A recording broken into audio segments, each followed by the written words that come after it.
মাত্র ২ টুকরো মাংস দিয়ে আজকে আপনাদের সাথে শেয়ার করব অনেক মজাদার একটা চাইনিজ রেসিপি, বিফ চিলি।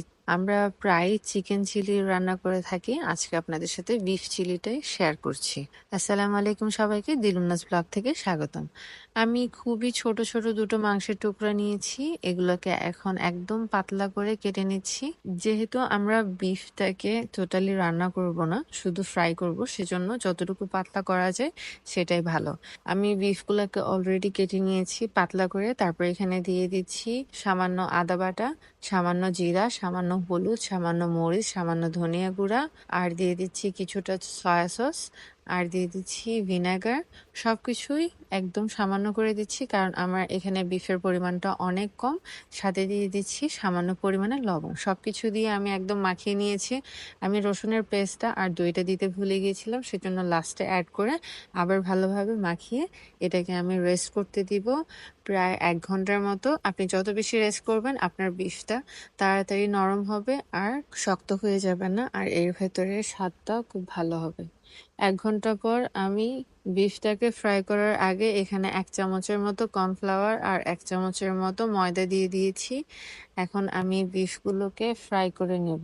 প্রথম দিকে আমি চুলার আঁচটা অনেক কম রেখেছি, একদম কম রেখে আমি মাংসটা একটু সিদ্ধ হতে দিয়েছি। লাস্টের দিকে আমি চুলার আঁচটা একটু বাড়িয়ে মাংসগুলোকে একটু কালো কালো করে নিয়েছি। আর আমার ফ্রাই প্যানে যথেষ্ট পরিমাণে জায়গা ছিল, সেজন্য আমি এক পাশ দিয়ে ক্যাশু নাটসগুলো একটু ভেজে নিচ্ছি। আমার বিফ আর ক্যাশু নাটসগুলো ভাজা হয়ে গিয়েছে, এখন রান্না করার পালা। এখানে আমি আগে থেকে কেটে নিয়েছি কিছু আদা, কিছু রসুন, কিছু ক্যাপসিকাম, টমেটো আর পেঁয়াজ। সবকিছুই আমি চারকোনা করে একটু বড় বড় করে কেটে নিয়েছি। আর ক্যাপসিকাম আমি এখানে দুটো কালার ব্যবহার করছি, একটা হচ্ছে হলুদ আর একটা হচ্ছে গ্রিন কালার। আর কেটে নিয়েছি কিছু কাঁচামরিচ আর কারি পাতা। আর এখানে আমি ১ চামচের মতো সয়া সস আর ১ চামচের মতো টমেটো সসের সাথে ১ গ্লাসের মতো পানি মিক্স করে রেখে দিয়েছি। একটা প্যানের মধ্যে তেল দিয়ে তেলটা গরম হতে দিয়ে দিচ্ছি আদাটা একটু আমি ব্রাউন কালার করে নিচ্ছি যেন গন্ধটা চলে যায়। তারপরে এখানে দিয়ে দিব কারি পাতার পরপরই আমি এখানে দিয়ে দিচ্ছি রসুন আর কারি পাতা থেকে একটু সুঘ্রাণ ছড়ালে আমি এখানে দিয়ে দিচ্ছি ক্যাপসিকামটা।